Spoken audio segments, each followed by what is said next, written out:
Γεια σας, κάνουμε μία εκπομπή για την Ιταλία. Τι σημαίνει για σένα η Ιταλία?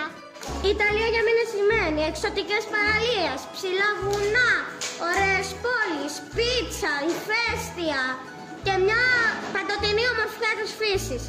Υπάρχουν πολλά έργα και πολλά μουσεία. Τα μουσεία έχουν μέσα τη γέννηση και της Αφροδίτης και πολλά άλλα διαφορετικά πράγματα.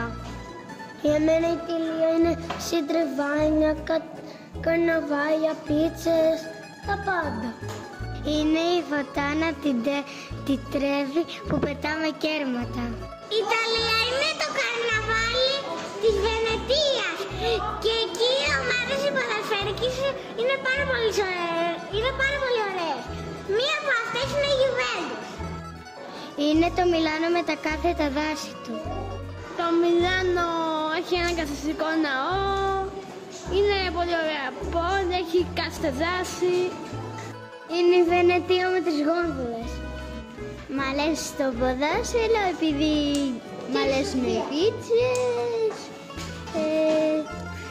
Δεν έχω κάτι άλλο. Η Μόνα Λίζα είναι ένα έργο του Λεωνάρντο ντα Βίντσι, διάσημου Ιταλού. Τα έργα τέχνης είναι μια γεύση από την Ιταλία.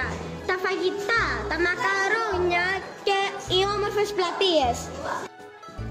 Για μένα η Ιταλία σημαίνει, επειδή είναι πολύ όμορφη, έχει πολλά ηφαίστεια και έχει και πολλά μακαρόνια και είναι και πολύ όμορφη.